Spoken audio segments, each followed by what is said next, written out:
Assalamualaikum warahmatullahi wabarakatuh. Perkenalkan, nama saya Mahrita Aulivia dengan NPM 197100149. Saya di sini akan menjelaskan pengantar teknologi informasi. Pengantar teknologi informasi. Apa sih pengertian teknologi informasi? Kalau teknologi itu pengembangan dan aplikasi dari alat, mesin, material, dan proses yang menolong manusia menyelesaikan masalahnya. Untuk informasi, itu hasil pemrosesan, manipulasi, dan pengorganisasian atau penataan dari sekelompok data yang mempunyai nilai pengetahuan bagi penggunanya. Untuk teknologi informasi, itu suatu teknologi yang digunakan untuk mengolah data, termasuk memproses, mendapatkan, menyusun, menyimpan, manipulasi data dalam berbagai cara untuk menghasilkan informasi yang berkualitas, yaitu informasi yang relevan, akurat, dan tepat waktu, yang digunakan untuk keperluan pribadi, bisnis, dan pemerintahan, serta merupakan informasi yang strategis untuk pengambilan keputusan. Komputer dan pengolahan informasi. Komputer itu berasal dari bahasa Inggris yang artinya compute, yang berarti menghitung, dan computing, yang berarti mengoperasikan atau menggunakan mesin untuk melakukan proses perhitungan. Komputer secara umum berarti seperangkat alat elektronika yang dapat menerima masukan dan melakukan pengolahan data untuk menghasilkan pengeluaran berupa informasi yang berguna dan bermanfaat. Sejarah komputer. Jadi sejarah komputer itu terbagi dari 5 generasi. Untuk generasi pertama itu terdiri dari tahun 1941 sampai dengan 1959. Ciri-ciri komputer generasi pertama yaitu memiliki hardware ukuran yang jauh lebih besar serta memiliki ruang yang luas. Terus interior desain sistem operasi dibuat secara spesifik dan hanya dapat melakukan tugas tertentu. Terus, program hanya dapat dibuat memakai bahasa mesin, menggunakan silinder magnetik untuk menyimpan data, membutuhkan daya listrik yang sangat besar, perlu mesin pendingin karena cepat panas, memiliki kapasitas simpan yang kecil, kinerjanya lambat, memakai konsep storage program dan menggunakan magnetic core storage sebagai memori utama, dan yang terakhir menggunakan tabung hampa sebagai sirkuitnya. Untuk generasi kedua dimulai dari tahun 1959 sampai dengan 1965. Ciri-ciri komputer generasi kedua, yang pertama telah menggunakan operasi bahasa pemrograman tingkat tinggi Fortran dan COBOL. Kapasitas memori utama menggunakan magnetic core storage, menggunakan simpanan eksternal secara magnetic tape dan magnetic disk, mampu memproses secara real time dan juga real sharing, ukuran fisik jauh lebih kecil dibanding komputer generasi yang pertama, kinerjanya lebih cepat, daya listrik lebih kecil. Pemakaian pemrograman ini tidak lagi terpaku pada aplikasi bisnis, tapi juga dapat aplikasi teknik. Untuk generasi ketiga dimulai dari tahun 1965 sampai dengan 1971.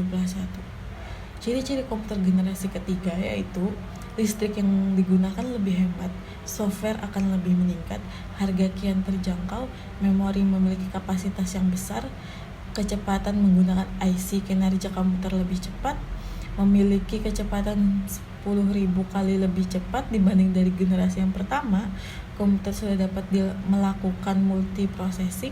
Komputer sudah memakai visual display dan dapat mengeluarkan suara, menggunakan penyimpanan luar seperti disket magnetik.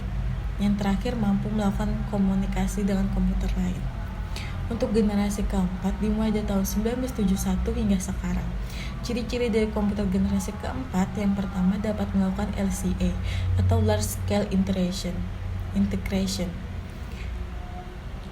Terus sudah dikembangkan dengan memakai semikonduktor dan mikroprosesor yang berbentuk seperti chip untuk memori. Dipasarkan pada sektor perorangan, selalu muncul komputer baru yang lebih efisien dan mudah dibawa kemana-mana seperti laptop. Untuk generasi kelima dari sekarang hingga masa depan. Ciri-ciri generasi 5 Komputer menggunakan LCA namun akan mempunyai banyak pengembangan, memiliki fitur yang terus berkembang, semakin cepat dalam pemrosesan informasi.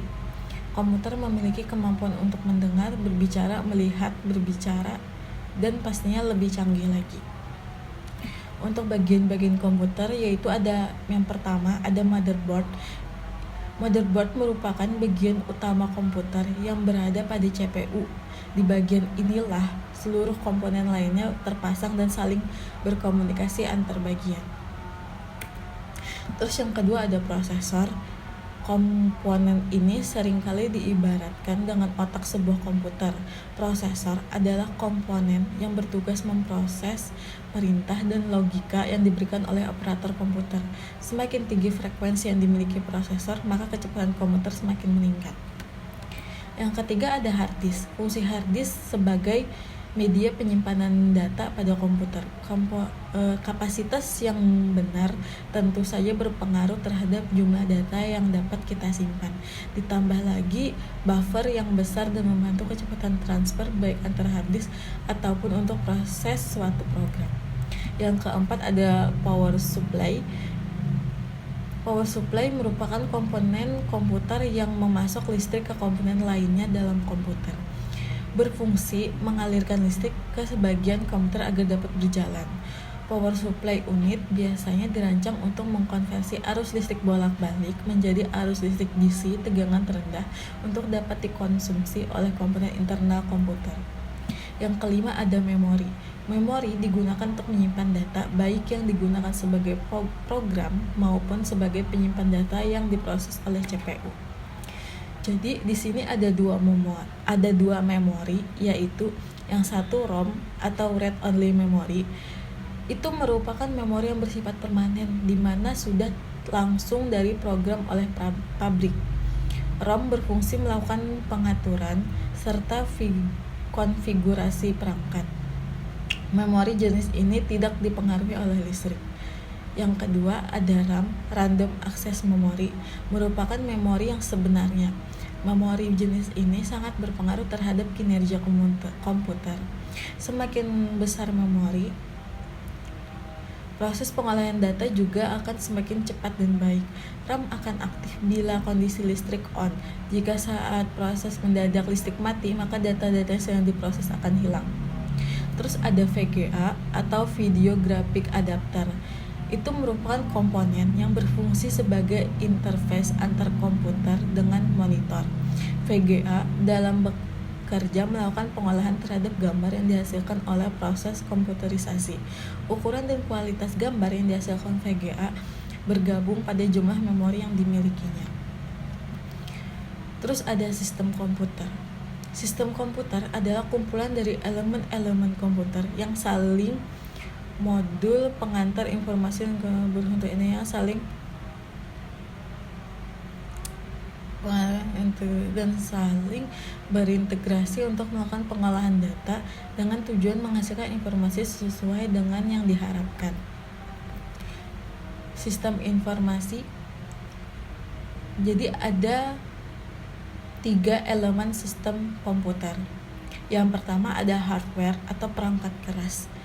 Merupakan perangkat yang dapat dilihat dan disentuh secara fisik seperti perangkat masukan, perangkat pemproses, media penyimpanan maupun perangkat keluaran. Yang kedua ada software atau perangkat lunak yang merupakan rangkaian prosedur dan dokumentasi program yang berfungsi untuk menyelesaikan masalah yang dihendaki. Merupakan data elektronik yang disimpan sedemikian rupa oleh komputer itu sendiri. Data yang disimpan itu dapat berupa program atau instruksi yang akan dijalankan oleh perintah. Software merupakan serangkaian program yang mengontrol operasi dari sistem komputer seperti operating system, program aplikasi, dan language program.